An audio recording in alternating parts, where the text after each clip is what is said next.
Okay. Hello again. Welcome to a new vintage video. Today we're looking at Mono White Soldiers Land Belcher. So you may have seen another video on my channel if you've been following along a couple weeks ago, and it's just called Mono Black Land Belcher, and this is a similar core idea to it. We are playing 4 copies of Goblin Charbelcher, which when you activate it for 3, you mill until you hit a land, and if it's a mountain, and both of ours are, you deal damage equal to the number of cards revealed. If it's a mountain, you double that damage. So if you mill 10 cards, the 10th is a plateau, you double, you deal 20. Now, most Goblin Charbelcher decks, in general, do not run any lands. But we are running some lands as a way to try and smooth out the mana and be able to play a pretty normal deck. And it worked pretty well in black. We ran it a couple times, a few different leagues, and even in a couple challenges, and did pretty well overall. If you want to check out that video, it's called Mono Black Land Belcher. I wanted to try and branch out and do it in other colors too. And what's really enabling this is 2 things. In the black version, you have Troll of Khazad-dûm. In this version, we've got Eagles of the North, which is the same idea. And these cards cycle. So if you play, say, a Mox, then you can plane cycle this, and that grabs the land out of your deck. So that does 2 things. One, it just gets you the land, and it thins your deck without having to play fetch lands for Charbelcher. If you take 1 land out of your deck, with Eagles, the chance of you hitting the only other one left in your deck before, so as to not deal lethal with Belcher, is low. And then if you draw 1 and then you cycle for 1, you have no more left in your deck, and then Goblin Charbelcher will automatically guaranteed to kill your opponent. That's the reason we're running this package here with these lands. We also have the lands that come into play untapped for damage. So we've got 4 Witch Enchanters, 4 Amiria's Call, and 4 of the Razor Glass Ambush. And all of these on the back are lands. But they don't count as lands, so Charbelcher will skip them, but you can play them as normal lands. Now, why are we playing it as soldiers? So in the black version, you can cycle Troll, and then we could reanimate it, which was a nice little synergy. In this version, we have Eagles of the North, which is a bird soldier, and Preeminent Captain, which when it attacks, you can put a soldier from your hand onto the battlefield tapped, like Eagles here. So we're building around that. We've got the 4 Preeminent Captain, the 4 Eagles in North, and we have a lot of other soldiers. We've got Valiant Veteran, which is a lord with some extra ability from the graveyard. Thalia, one of the best soldiers here. A little softer in the current meta. As a 2/1, it dies to Orcish Bowmasters, which isn't great. And Jewel Shops can often just win through that tax. So Thalia's not at her best right now, but still a strong card in a lot of ways. Dauntless Dismantler. This one's quite good against Jewel. It makes all their artifacts come into play tapped, can really slow them down. It's very tough for them to win through a Dauntless Dismantler here, especially now that Saga is restricted. And then we've got Cathar Commando, which can blow up artifacts and enchantments. This can blow up things like Oath of Druid. It's a soldier, again, can hit other things, but it's not the strongest out there, and I think I would reconsider this one in the future. These 2 are quite good. Brutal Cathar is removal. That's also a soldiers. And then Boromir protects our Belcher and other cards from counterspells here, free counterspells at least, and stops opponents playing Moxen and stuff. Stops people, going Tinker for Bolus's Citadel and playing everything from the top for free. Quite nice. And also, when you sack it, your creatures get indestructible in a turn, and the ring tempts you, which is quite nice to have out there if you have a crew of creatures. If you looked at Witch Enchanter, which is not a soldier, but that's okay. We have Enlistment Officer, which is a bit of a tutor package or a draw package. So when it comes into play, you look at the top 4 cards of your library and you put all the soldiers into your hand, which is quite nice. Quite like this one. I've played with this in paper quite a bit. Various sort of soldier decks with preeminent captain. It's really fun. An interaction here, you can put into play, get soldiers, play them from your hands. Nice way to get a bit of an advantage there. And then a 1 of Baird. Legendary, so we only have 1 in here, but it's quite good against Bazaar. They have to pay mana to attack you. Bazaar usually can't pay mana. Either any of the flavors, really, or any of the no land flavors, Dredge, normal Countervine. That's the gist of it in the main. You have a lot of mana. Sideboard, we've got Swords for creature matchups like Mono White Initiative, Containment Priest for Oath of Druids, and the Bazaar decks like Dredge. Mindbreak Traps for Jewel and on the draw versus things like Mono White Initiative. Needle and Tabernacle are again against Bazaar for the most part, but Needles can come in also against the ring decks like Jewel Shops. Now, I actually played this league probably, I think at this point, 2 months ago. And I kind of want to revisit it because I'm working on a second version of this deck. This one has some flaws in it, and we did win some matches, as you'll see in this league, but the deck has some pretty big flaws. We'll go through them, and I'll show you, I guess, the second version of this deck that I'm looking at trying soon. But I want to recap the old version, which is why you're along for the ride here and reviewing this league to try it again. So the two of the bigger flaws are some of these cards, as you'll see, just aren't quite good enough on their own. The synergies here with the soldiers really aren't pulling their weight enough. I think we'll see that in the video, if I remember correctly, but part of that's why we're doing this again. And the curve was a bit too high. So we start at 2 here, and we've got a good chunk of 3 and 4. We don't have Dark Ritual like we did in the Black Land Belcher decks, which is a really important piece of it. And I was only running 2 Chrome Mox, but even going up to 4 Chrome Mox, you still have a lot of the same problems here.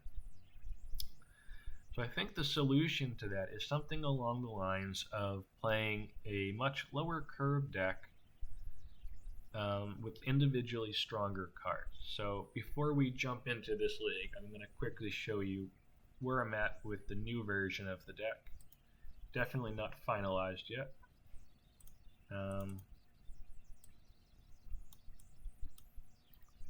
But take a quick look. So in this version, we still have the 2 plateaus, a lot of the fast mana, the Goblin Char Belchers, the Eagles to find lands in our library, so that whole same strategy is there. We're playing a lot of more individually powerful cards. We've got the Ocelot Pride Guide of Soul combo, which only costs 1 mana, so we don't even need fast mana to be able to get those out quickly. We're only playing 2 Dauntless Dismantlers and playing Lean and Arbiter, which by itself is a stronger hate piece. Archon of Emeria, which is probably the best white creature in Vintage. Just a really, really strong one. 2 Bormirs, so that card's still quite good, but not 3 like last time. And then Still Moon Cavalier, which has come to light here as a pretty strong way of fighting against Esper Luris and Mono White Initiative, which are 2 of the top decks at the moment. This isn't finalized, but the general idea is I want to try and build a version of this that's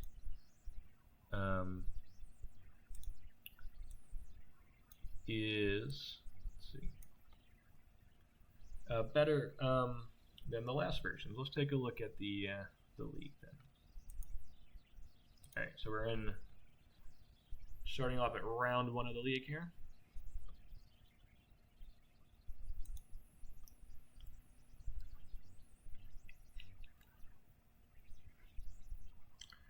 Alright, so we took a mulligan there, and we're on draw, we got Griefed. We immediately had an Ancestral Recall, and they can force our Mox as well. So, I'm not going to say this was the deck's fault too much. Anytime your opponent starts off on the play with turn 1 Grief, Mox, Ancestral Recall, Doesn't usually matter what deck you're playing, you're probably going to be in a bit of trouble here. So we did lose that one, but I'm not going to blame the deck too much for that one so far. Just a really strong start from our opponent. Let's go to game 2.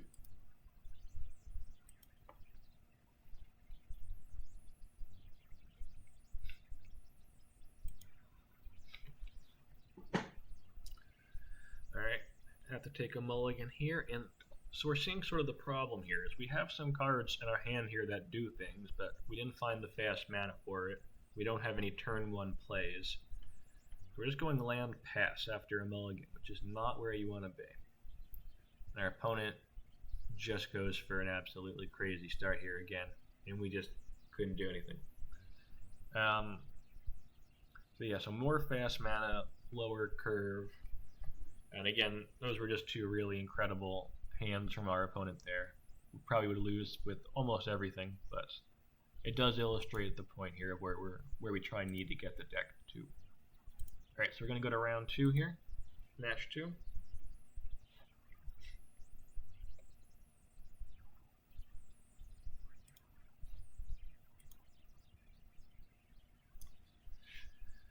So we're on the draw again, but we got a fairly strong hand here. It was a fairly strong hand until they had a turn 1 oof that shuts off all of our mana here. That's really rough.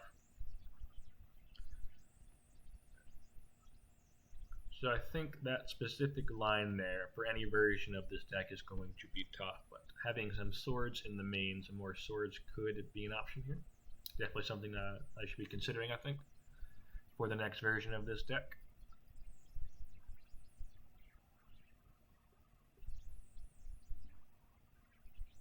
What are we paying 1 for here?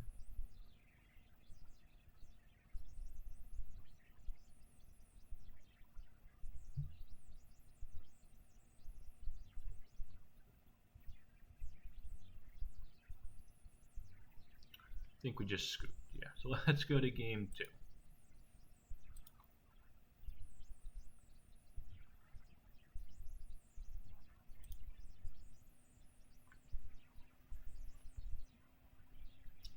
Alright, so we're on the play now, and we've got Soul Ring, which is quite nice. We've got Eagles the North that cycles for a land, and we have a Soul Ring here. So if we can dodge an early oof, we definitely have play. That Lotus was very clutch, obviously.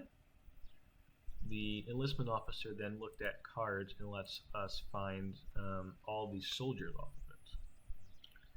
We didn't hit well that time, but it can. So now we got our Boromir. That's going to stop Force of Will. That'll stop more moxing from our opponent there. They do have the Knight of Infamy, which has protection from white. This is similar to the other knights' attack against mono white initiative here.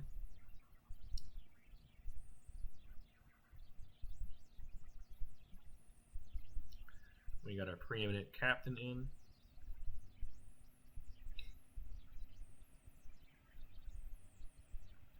But it's hard to attack into the Knight of Infamy here because it's got protection from white. But now with the buff from a Valiant Veteran, giving everything +1/+1, we can attack in, we can put in our creature with the preeminent captain.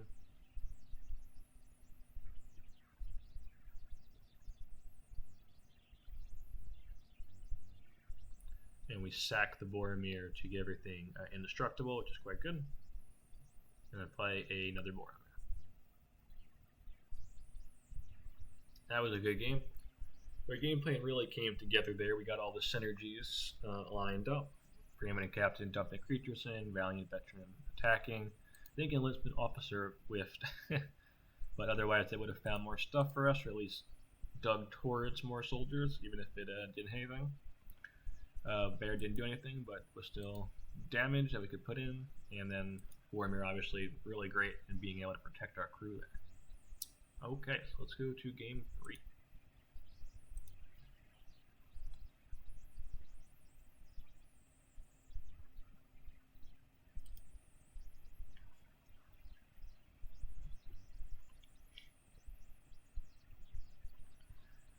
Guess we got a bit of a risky hand here on the draw because Collector Oof would be a problem, but if we can dodge that, we have some strong plays here for sure.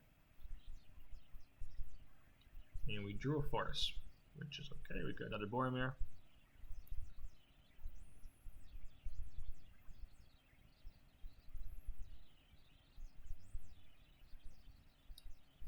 Alright, so we got a Boromir down. That's going to stop their few Moxen that they have as draws, and then any future forces. They got another Glyph. Right now it's smaller than our Boromir, which is quite good.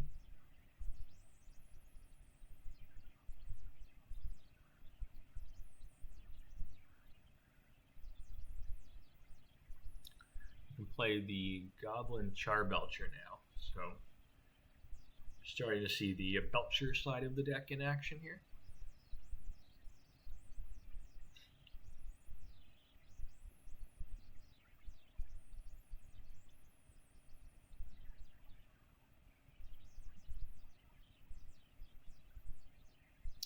And they got a Psychic Frog. That's fine.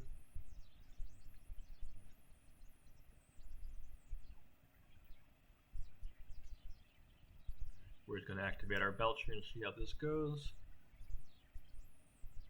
And they're at negative 21. So we got a match there. We're 1-1 in the league now. Pretty nice. Got a destroyed by Oof, but then we had a Soldiers win game 2 and a Belcher win game 3. It's pretty good. Let's go to round 3 here.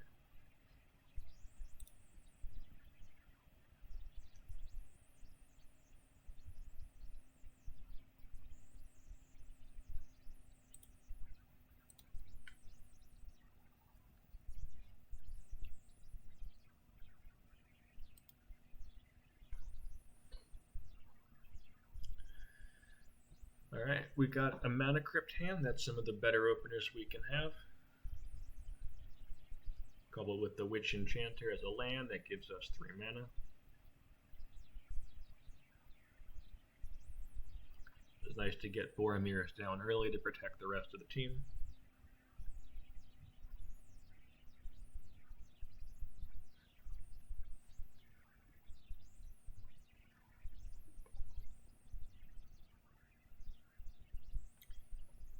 Veteran's gonna make Boromir a little scarier.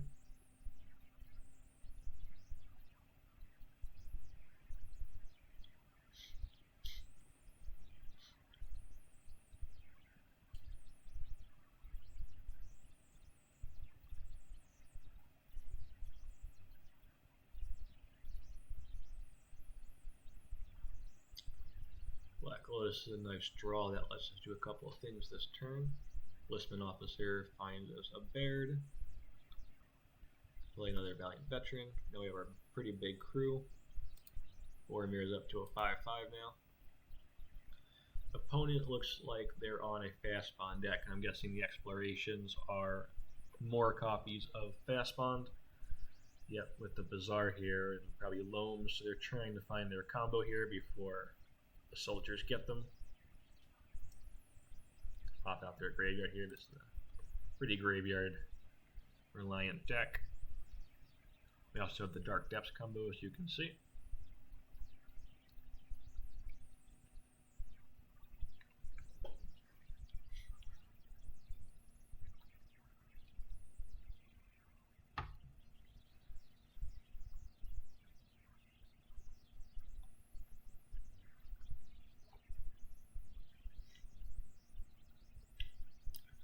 And they're going to scoop it up here. Alright, so we got that one. Just kind of aggroed them out. They may have had some sort of 0 drops. They can't play with Boromir, but we also just had a pretty reasonable clock. This is turn 4 and they're scooping. And they did Wasteland us. So they could turn off to do that. But we were able to win through that. So let's go to game 2.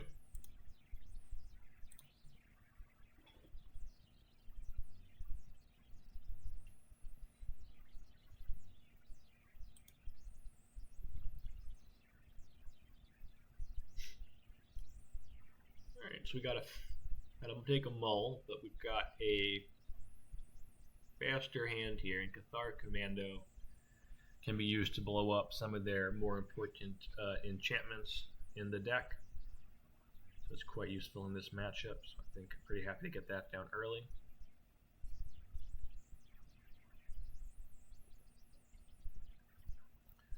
They're going to take us off a color here, that's tough.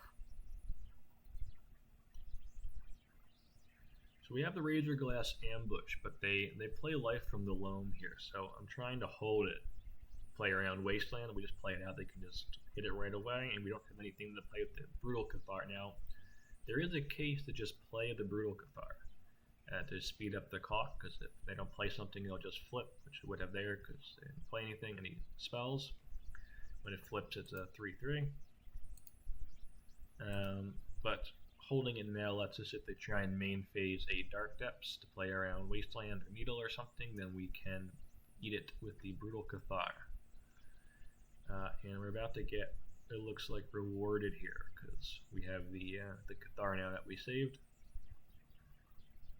We don't have to use our sword, so we can just keep attacking it at the life gain, giving them the life there. And I took out the exploration there. I'm not sure if I love that in retrospect. That did slow our clock down a reasonable amount, but it does stop some of their sillier things they could potentially do if they found a loam. If they find a loam, they can just bring it all back. And they do have a loam in their graveyards. Okay, that makes sense, I guess. Yeah, so the exploration would let them rebuild very quickly. So, yeah, actually probably fine. Eagles to the north finding our lands, as it does. We find a preeminent captain, which can be used to put some creatures into play.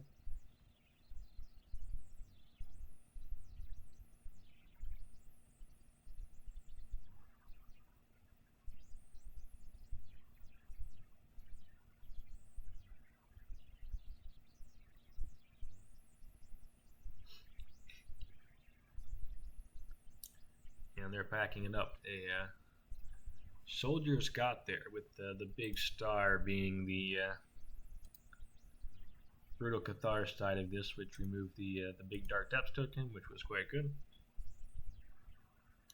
Alright, so we're 2-1 now. Let's go on to round 4.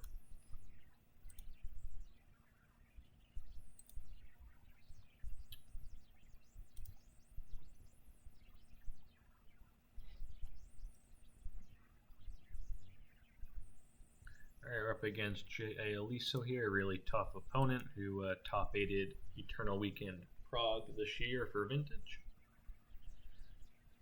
And our hand has mana. It doesn't really do anything that scary, though. We could, in theory, play an Eagles of the North. Just hard cast it with the amount of mana we have here, so that's something. But our opponent also has a lot of fast mana and just plays a turn 1 White Plum, which is not what we want to see. You really need like a Goblin Sharp Belcher here. That's not bad. That lets us take the initiative.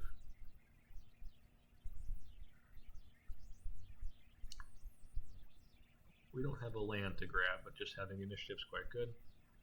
Of course, if they can follow it up with another initiative creature, that's a big problem. Or the ring. Okay. The ring and initiative. Forgot it, they did that. And they got Mana Steel and Archon. Okay. Interesting. So we've got a big Cathar Commando now.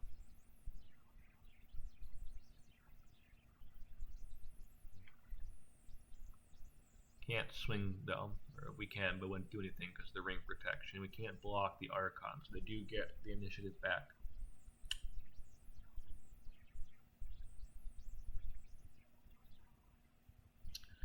Solitude's a tough one.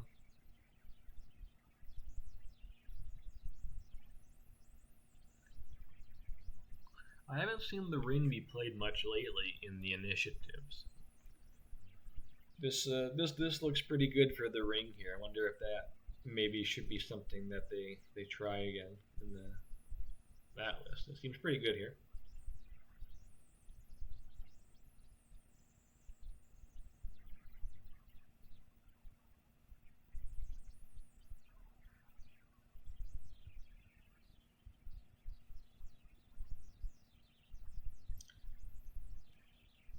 we're falling pretty far behind here in card advantage. Our outs were kind of the mana crypt and the ring there, so in retrospect, I'm not thrilled with us taking out that crypt. Think that was one of our few ways of winning, but they had this solid anyways. Didn't particularly matter, but let's go to game 2. Ring really was the star of the show in that one.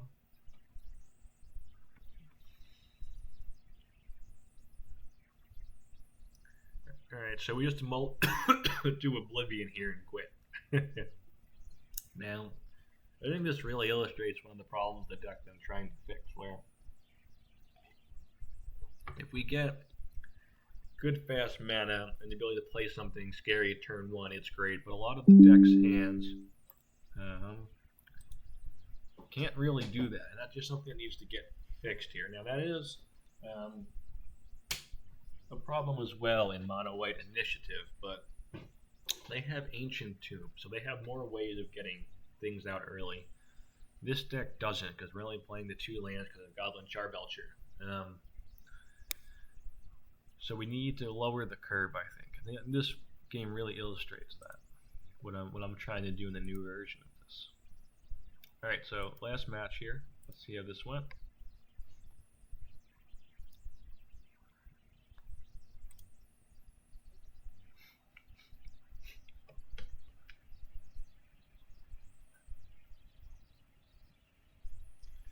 Alright, we take a Mole. We're up against a Lurrus here. They got a Reveal and they got a Ponder. So that tells us that they're on probably a combo version of Lurrus. The controlling versions don't usually play Ponder here. They don't need to. They've got Frog for card advantage. And then just the Lurrus engine. I'm not trying to set up anything in particular.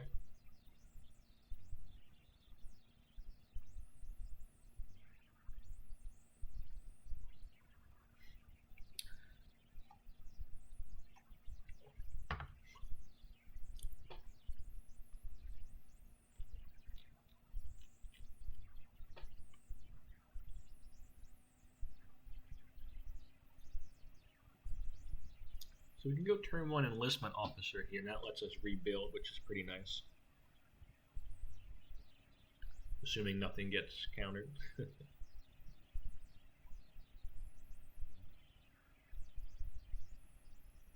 What do we get off of the Officer? Alright, got a Captain and a Valiant Adventurer, that's pretty good.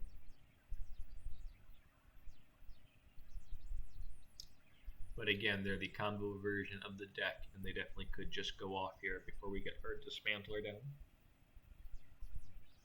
So there is certainly a case just for going Dismantler first, in case they're a PO version of the deck.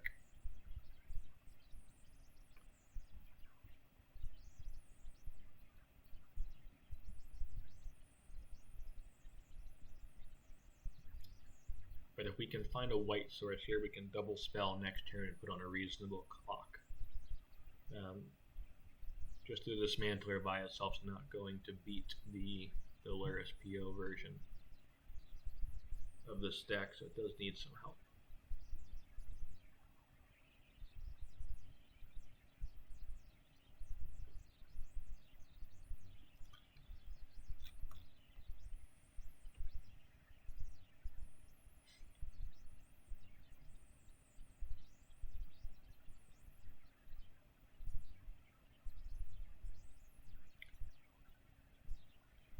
Our replay is struggling a little bit here to keep up, but we're on the last match here, so we're going to try and struggle through it.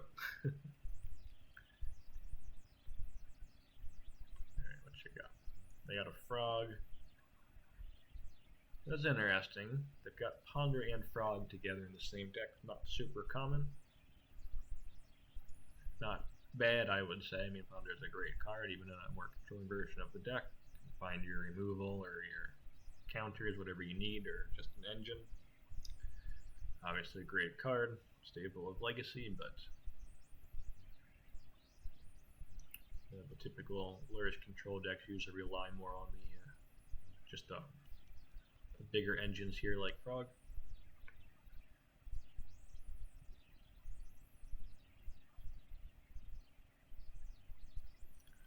So that's another white mana. So that's what we were looking for here. So we can double spell this turn.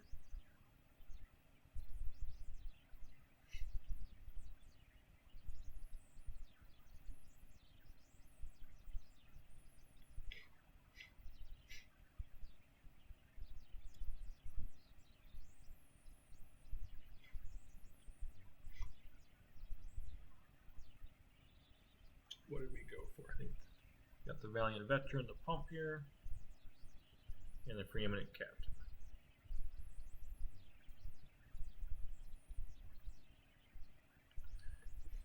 If they want to kill the enlistment officer, they gotta pitch 3 cards, and they do that. Frog is good. I think it's another thing that pretty much points out why, another good example of why the synergy build of this deck with the soldiers might not be able to keep up here. Just Frog is really, really good at combat. He's going to win a lot of these trades.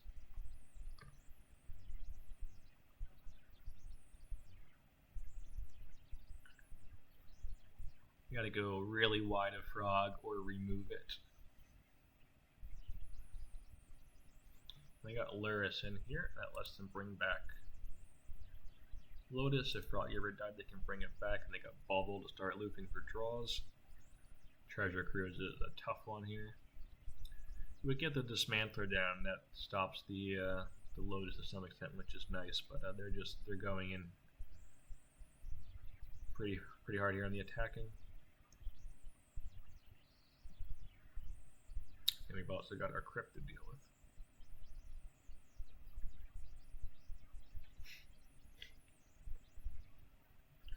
So when Eagles of the North comes in off of, say, a Preeminent Captain, there's an interesting thing here. All your creatures get +1/+1 first strike, which is quite nice.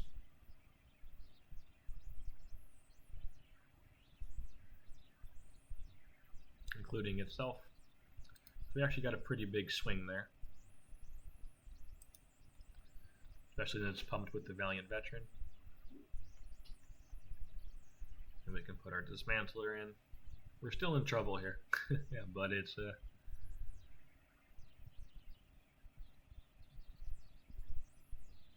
the bubble comes into play tap, which is nice. But they have just enough for the lethal here, and we can't stop that. Which is tough. Oh no, they don't. We're at 1.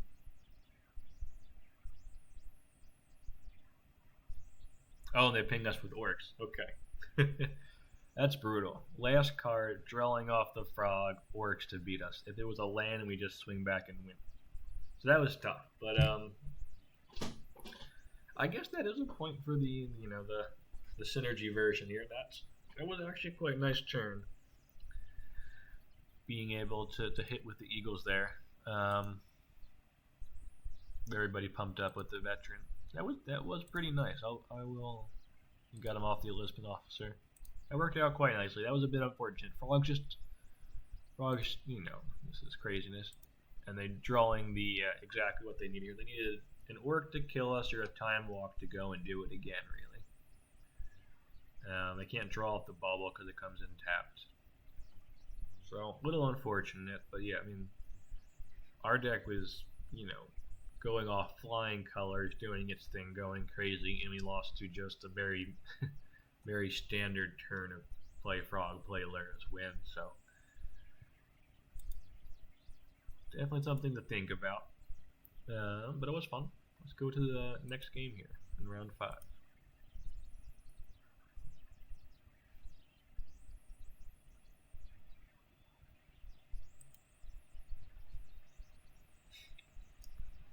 Alright, game 2, round 5 here. We gotta take a mulligan, unfortunately. We have a Belcher here, so we're gonna try and go for a Belcher win. So we're pretty stuck on mana here. We have to get kind of lucky.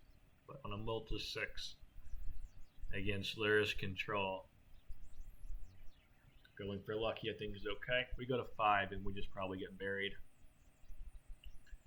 in their resources here, unfortunately.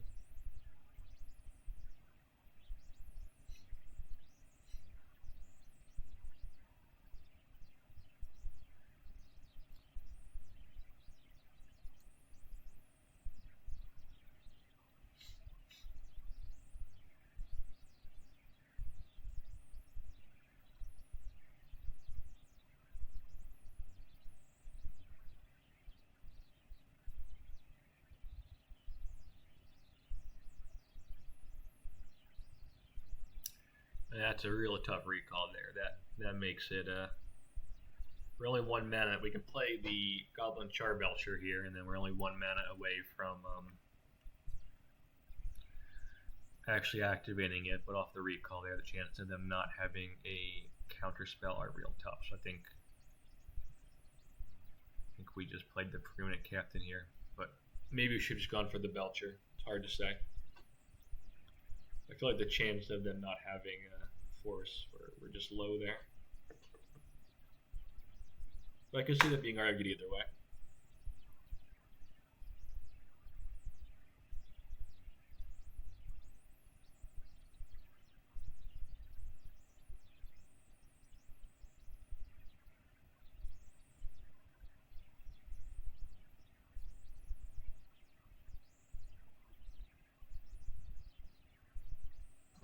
Okay, well they got a frog, 2 cards in hand, no blue up, so they can force us. But if we find some other fast mana here, we could try and go for a Belcher. Or at least any mana would give us a Brutal Cathar, take out the frog, hopefully. But we will see. And another Belcher is not going to do it. We don't really want to play the Thalia out either. That stopped us from playing the Belcher, which is a bit annoying, but we can probably just jump with it. Unless they want to fly.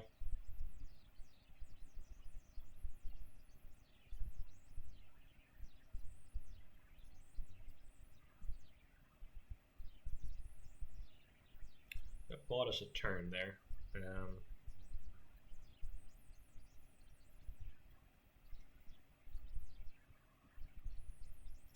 But we still need something like a Mana Crypt, and again, just to hope that they don't have a way of dealing with the Belcher.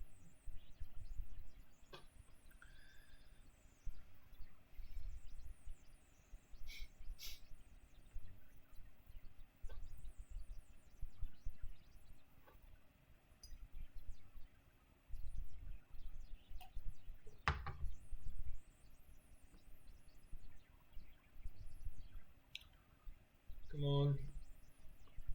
Last game here, trying to get through it. Alright,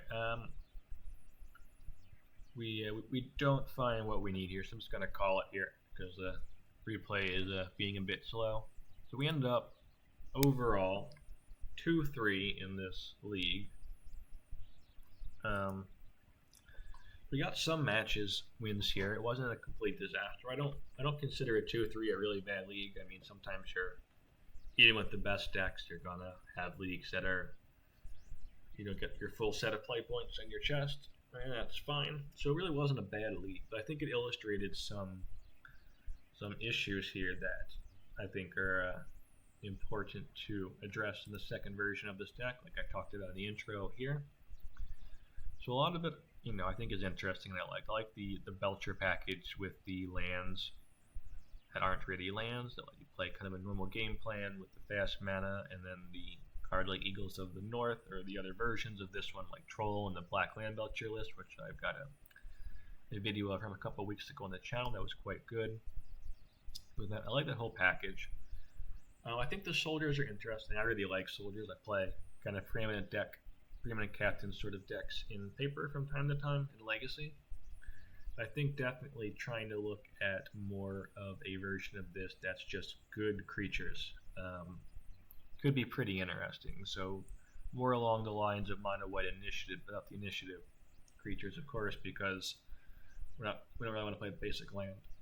But I mean, maybe you could play the initiative creatures. I want they do a similar thing to the Archon, where they would pull the Eagles of the North, where they pull the land out of your deck. So we don't have the Ancient Tomb, and they're pretty high mana costed, so maybe that's not the best plan. That's the other part of this, right? So the Soldiers version of the deck wasn't running any 1-drop creatures.